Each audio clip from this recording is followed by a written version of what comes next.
Looks like we're live. We're live. Tell me when. We are live from the Peach Bowl. We are live right now from the Peach Bowl. Welcome everyone on live stream and everyone back at KillerFrogs and all the TCU fans that are there. What a great day we had today.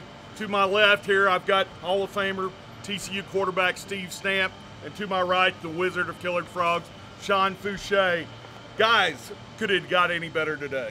I don't believe so, Scott. We came out from the beginning of the game and really just took possession, took the ball, scored early, and I think controlled the ball game the whole way out. Yeah,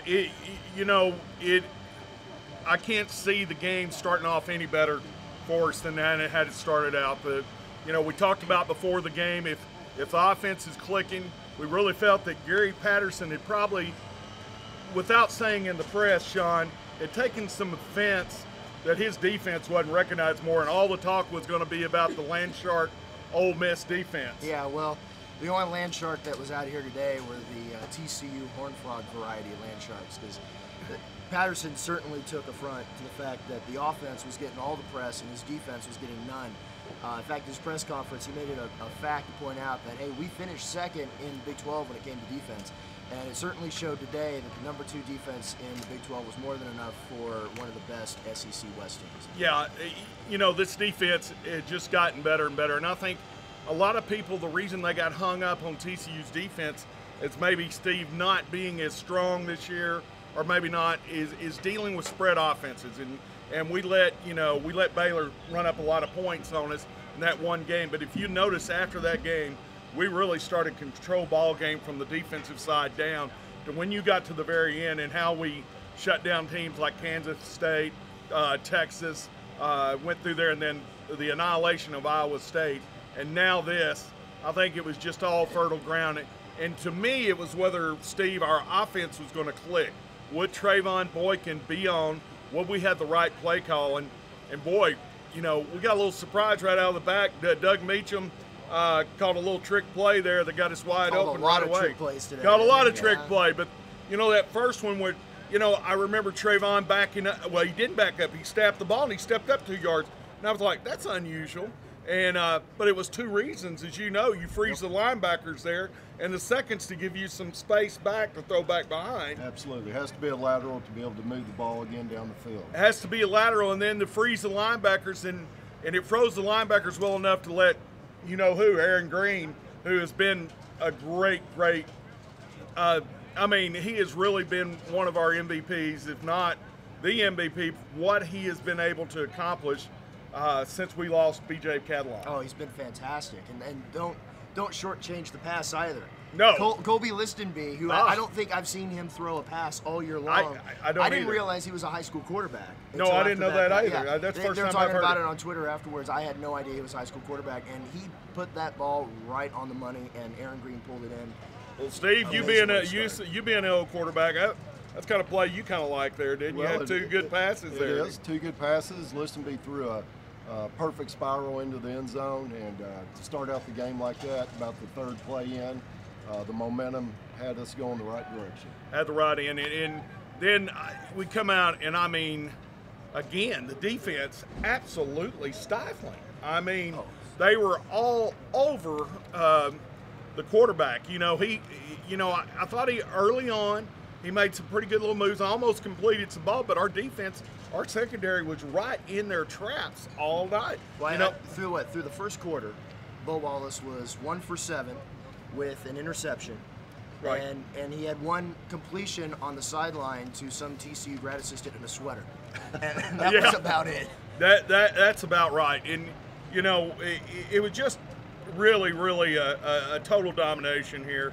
I'm looking at these stats, and they really are, they're outrageous. The score itself, 42-3, and that was 42 points that we piled up with 13 minutes to go in the 3rd quarter. Yes. And then the machine shut down. It's very typical, but it's very conservative. TCU typical. He made friends this week with the Ole Miss coach. I think he wants to be the ambassador for all coaches or what have you. So be it. I think we made our statement. I was a little surprised, guys, that late in the game, I was actually surprised twice. One, that we tried a field goal. I thought we would go on and go for that on 4th down. That that looked like we were just trying to tack on points, and that was. I thought that was kind of un-Gary. I think he was trying to get everybody involved in the game, and at that point in time, other than extra points, Jaden really hadn't seen the field.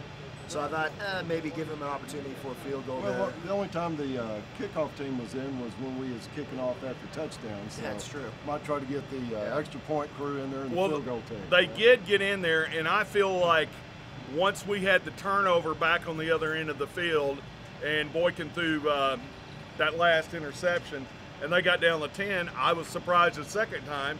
I didn't think there was any way Ole Miss would go for a field goal, because that was purely and undeniably just a statement that you're not going to shut us out. Absolutely.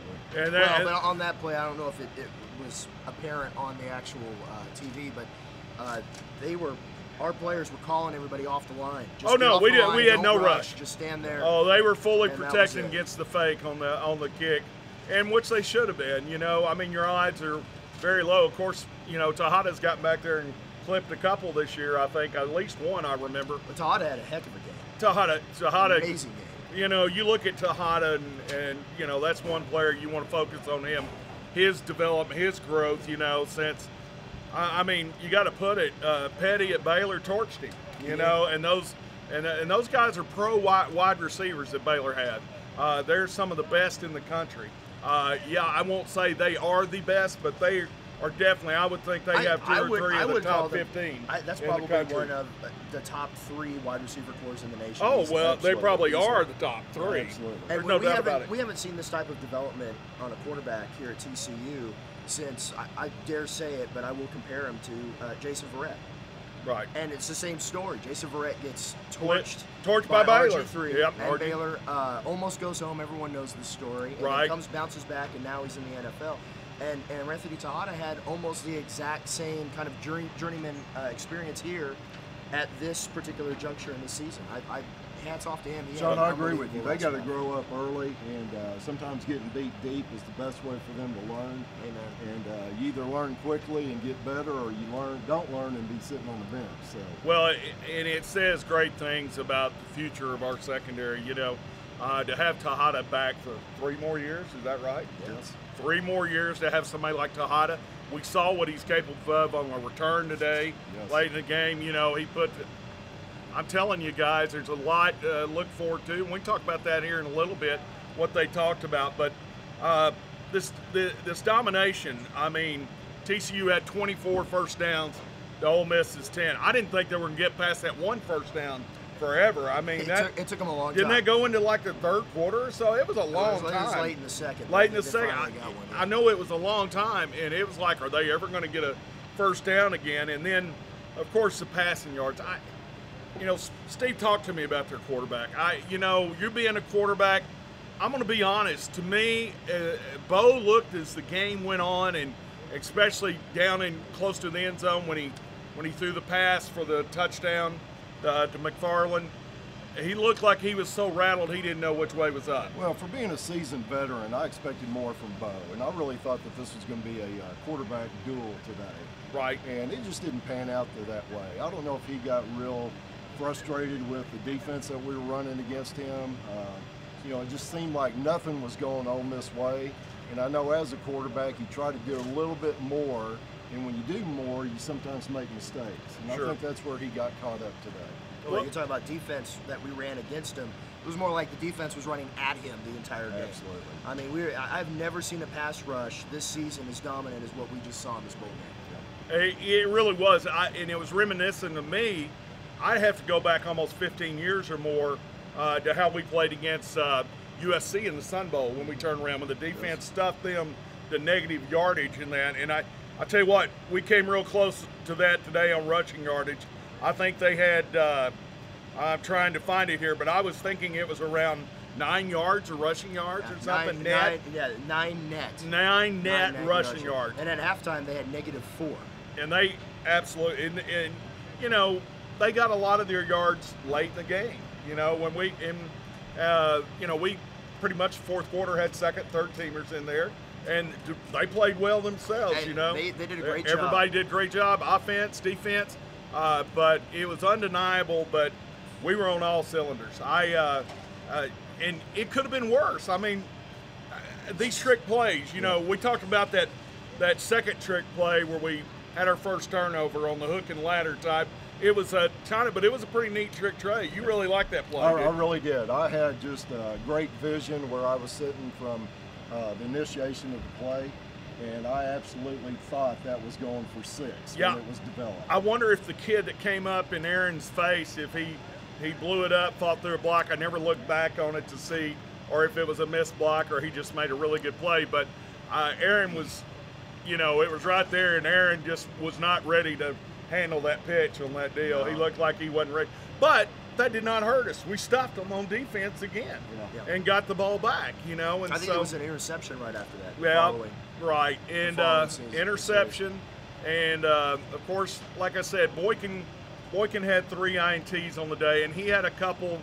I would say Boykin was really on short, except that one out route that he didn't read very well there. What do you think he saw there? You think it was a timing pattern, Stephen, there on the sideline route? Things like that are always timing. You know, he's throwing to a spot on the field, and, you know, the defense just did a good job, and sometimes that takes place.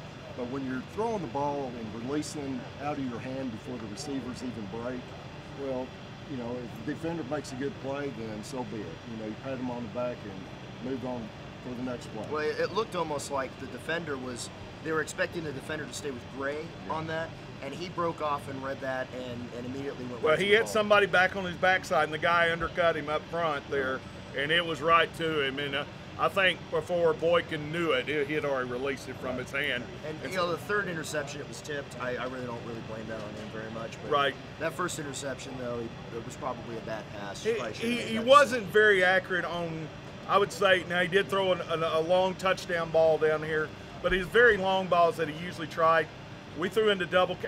Even the great catch. I mean, we talked about this great catch by Listenby. You know.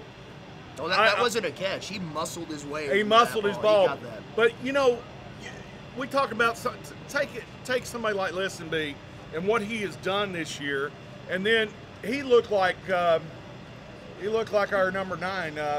Help me here, Dodson going after that ball. Yeah.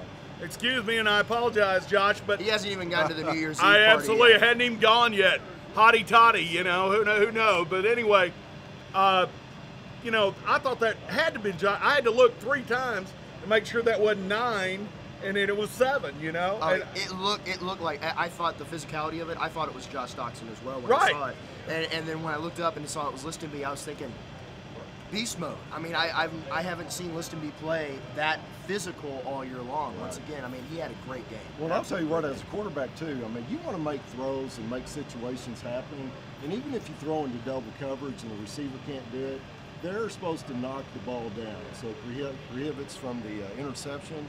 But going up there like he did and fighting for the ball, the receiving corps is doing an outstanding job this year, and it makes all quarterbacks look good. Well, and that's the sort of stuff we've been wanting to see from the wide receivers for the last 2 years.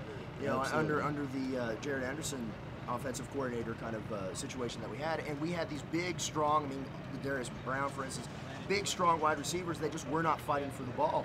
Josh Doxson comes along, starts fighting for the ball. Now we're seeing that same fight with Listenby. I tell you what, if both those guys come back with the same heart, I don't know what the defense in the Big 12 is going to do to try to stop us. Well, it's going to be tough. I tell you, and, you know, going back, you know, we were talking about Bo Wallace a while ago, going and jumping back off track over there. You know, I think he lost a lot of confidence because as that offensive line started wearing down, that was supposed to be a massive, and they were a good-sized offensive lineman in power football. Well, one of those tackles is supposed to be one of the best tackles in the nation.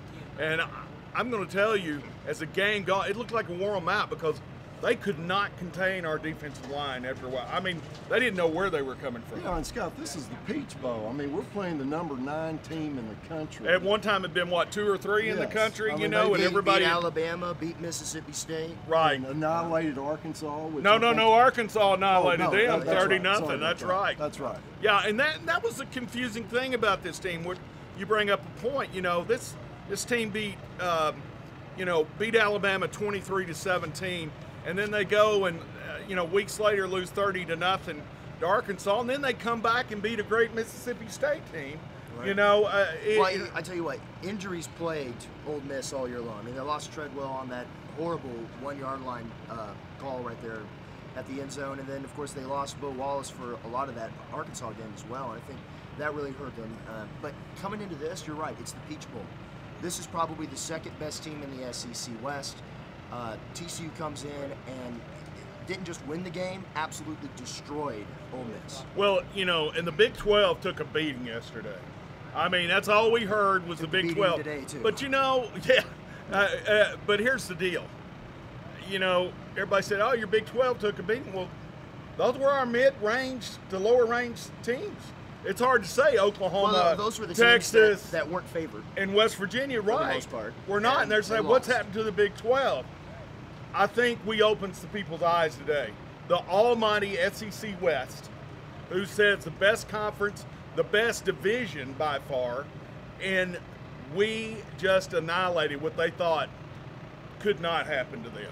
That could not happen to them. Yeah, I agree. And I thought that, you know, if we could ever, and Gary will never say it outright, but I can tell you, as we've said over and already in this show, this was a statement game. And this is a statement game that the pundits were, I promise you, I didn't see the TV broadcast, as y'all didn't either, but you at home did, and I can assure you that they were saying TCU is trying to make their statement and that they were messed around not being in the playoff system. And it looks pretty apparent right now. Well, I tell you what, one of the questions that somebody posted on the board earlier that kind of grabbed our attention was, do you guys think that this win makes a bigger statement than the Rose Bowl win from a few years back? It's a good question. It's a good question. I honestly, well, I tell you what, before I say what I have to think, what do you guys think? Well, what do you think, Steve? I'll tell you what I think. Leading into next year, I think this bowl game is more important than the Rose Bowl game was because of the transformation of what we're going to be next year. You know, we bring back almost everybody on offense, the core of defense, and how do you not even be better than what you were this year with that kind of leadership, especially those that are going to be seniors next year.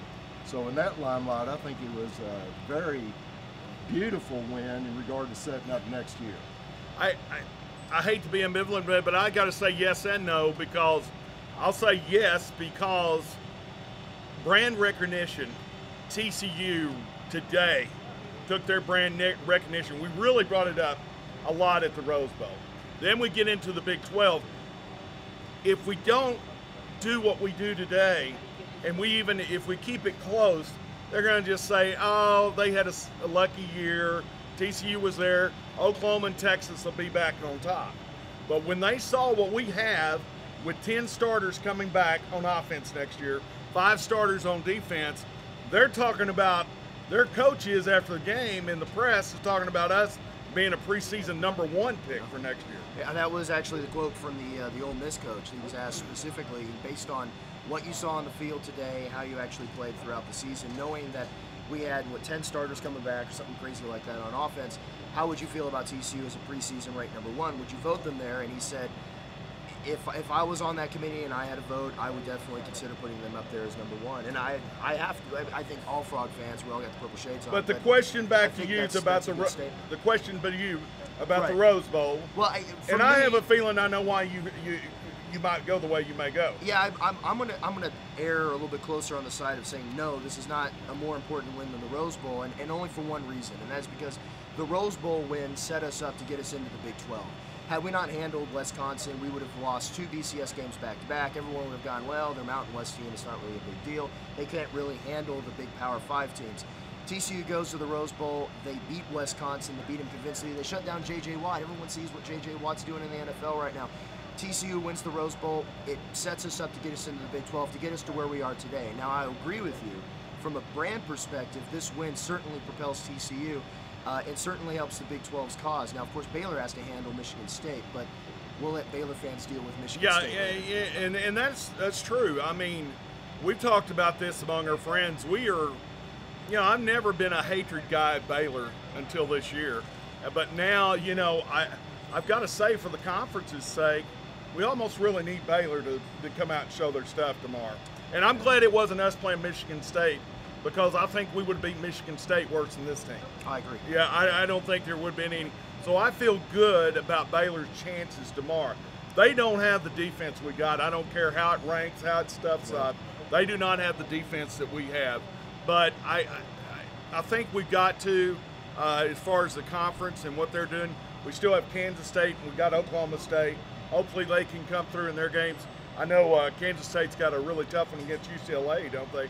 So that'll be a really tough game. That'll be a really tough game. You know, we had 66,000 supposedly in attendance today. I know from paid for attendance. What would you say the ratio today was here? The Frogs were represented well. Oh, they were.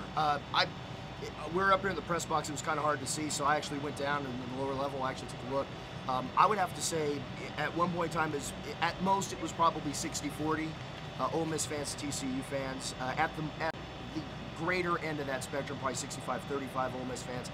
But it was a lot closer to what we actually saw in the Rose Bowl as far as attendance for TCU fans. We travel well. We do travel well, and I'll be honest, I was pleasantly surprised with the people that were here today. Steve, I know you had great seats down there. I saw you down there on the third row. See what this guy got? In the 50. Oh, let's see this hat. Show this hat up here, Steve. Here, I'm going to take it off of him. Looky here. Talk about there good we seats. go. There we go. You got to have really good seats to get one of those after the game. I think what you really got to have a daughter that's Gary Patterson's towel girl. Well, that helps. Yeah. Thanks for the editorial, whoever wrote that, by the way, about Steve's daughter and her being Gary Patterson's towel girl. Anyway, y'all had a few laughs with that, haven't you? We have. But she had a great year. I mean, I'm not sure any of us would want to be right on Gary Patterson's butt at any time, but your daughter took it on well this year. Well, she did. She enjoyed it very much. You know, she doesn't talk to us a lot about what goes on the field, and probably for very good reason. But, very good reason. You know, I think sometimes even being a towel girl can have its benefits, and it can also have a little bit of earful when you don't want to hear some of the things, but that's all part of it. Well, you know, and that's part of it. I don't think she's over there listening to Gary quoting scripture on the sideline. What do you think? That's what true. It did. Probably not at all and stuff. But, you know, what an outstanding job by Gary and his coaching staff, you know, to Gary, for one, he's always been known. It really took a lot for Gary. We know Gary, the guy he is a control freak. He's a very hands-on coach. He's very limited to what he lets his players talk and who they talk to. And he's also limited to letting his coaches talk to people.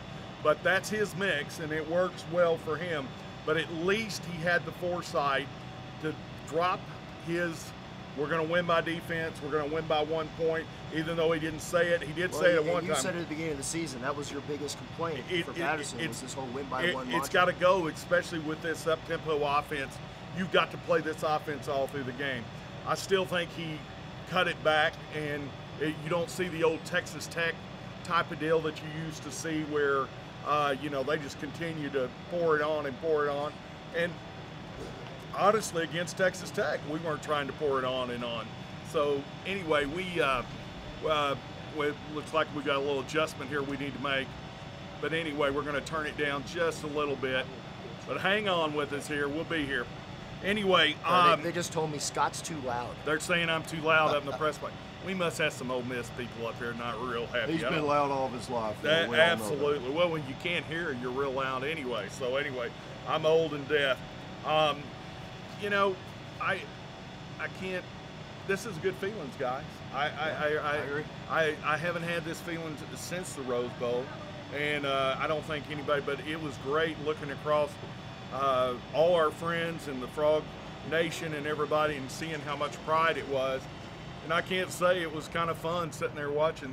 And the Mississippi State fans are good fans. They came across they're good fans. They're hardcore, love their university fans, and they had us outnumbered today. But really didn't see a lot of trash talking and all that between the fans at all. It was a good deal, but I do think they were stunned by what happened out there absolutely. today. You know, we were outnumbered fan base-wise, but I'll tell you what, there's no more loyal fan than the Frog fan. Right. And, you know, in the third quarter, I think it was 50-50 because there's a lot of Ole Miss Rebel fans that were going to New Year's Eve parties or wherever they were going, and rightly so. You know, the game was over early, and, you know, I think that what we've done all year long with our fan base and the way that we travel and just the loyalty, Scott, that we have means the difference in the world. Right. I mean, we're a small private school. We're out here competing about these very, very large, and today we can be about one of the very large Southeast Conference West teams, large schools today, and it was great. For you that didn't see it on TV, if they were showing it on TV, of course, the game MVP's defensive MVP was McFarland. McFarland got the defensive MVP. He got it based Boykin, offensive MVP.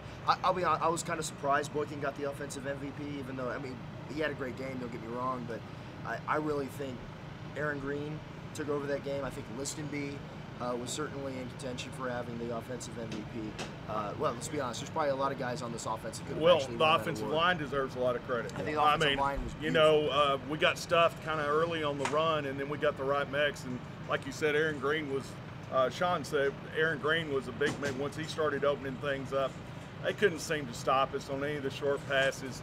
The mix-up, the change-up that we did. We had another, didn't we have one other weird, we had another special play that they did back there, weaving around back there. I didn't think that one went off real well, too. I don't know. Yeah, there was one more. It was reverse Well, yeah, it was another one of those kind of double reverse. double reverse deal, and it didn't seem to work out too well. Yeah, got sniffed out pretty quick. If Meacham doesn't have 3 or 4 plays in special for the game, then he's probably not doing his job. But so. here's the deal. When people complain about those and they don't work, obviously the first one was actually the springboard to start the game, you know. Oh, yeah. But when they don't work, it's just like those long passes that people complain on the board about, that talk about, oh, why do you keep throwing the ball and it goes over Listenby's head? Guys, that spreads the defense out, Steve, as you know. It lengthens them, and it opens up things on the out and inside for everything exactly else. right. And so they're not a wasted play. And I can tell you, when you do a trick plays like those, you know, you got the defense thinking, what are they coming at me next with, you know? Well, and sometimes the audience doesn't understand that even a long interception is equally as good as a good punt, because, you know, there's plays that are developed that you're going to throw downfield, hope that the receiver can make the play, but if not, then there's a change of possession, but there's good yardage involved in regard to changing the field. Right. So that's equally as important as well. Right, absolutely. Guys, what else you got? We miss our partner today, Wes Phelan. He wasn't able, he was in Europe, and then he got sick, wasn't able to come out Got sick in today. Germany, So we'll get well, Wes. Get better, Wes. We want to see you on there. It's been a great time here in Atlanta. The pre-deal, I think yesterday Steve and I did a World of Coca-Cola VIP tour, and of course I had to go visit that Health Shack place. What was that place called that we went to? The Varsity. The Varsity. Yeah. It's like I said. It's what you want when you're on the American Heart Association diet. Chili dogs with slaw and fries and onion rings. Everything that you know. I might explain a few things. I don't know what you're talking about there. Okay. Hey, what a great trip though to come out here. Sean, I know you made the long drive. Well, both of you guys drove out here. Yeah, we drove. He flew. And his flight's canceled. And my flight's canceled for tomorrow. So it looks like I'm going to have to watch New Year's Day games out here. But I can't think of a happier deal. I'm not going to worry about it right now. Yeah. We're just glad that we're here and was able to enjoy this. What we do appreciate each one of y'all that came here live stream. And I know Gary and the guys appreciate all the support that y'all gave back home, or if you're here even still in the Atlanta area watching this. Please be with us, Killer Frogs. Next week, we will be next Wednesday night again at 8 o'clock. First at broadcast Brewsters. 2015. 2015. We'll start back up again at Brewsters, and we'll go for there for the next 2 weeks on Wednesday night at 8 o'clock. We hope to see you guys out there. We will be out there live. I want to say thanks again, like I said, to Steve Stamp, former Hall of Fame quarterback, Sean Fouché for being here and making all this happen, the hard work you done coming out here, bringing all our equipment out here, and your father today coming out here. And did he have a good time? He put up with me on the 14-hour trek from DFW. He put up with you on the 14-hour trip. And but always he got good seats, so it was a good trade-off. And always, I appreciate y'all putting up with my nonsense. I appreciate it, Scott Nix. We're here, and we're getting ready to sign off here from Atlanta, Georgia, at the Georgia Dome. How about a big Go Frogs, guys? Go Frogs and Happy Go New Frog, Year. Happy New Year to everybody.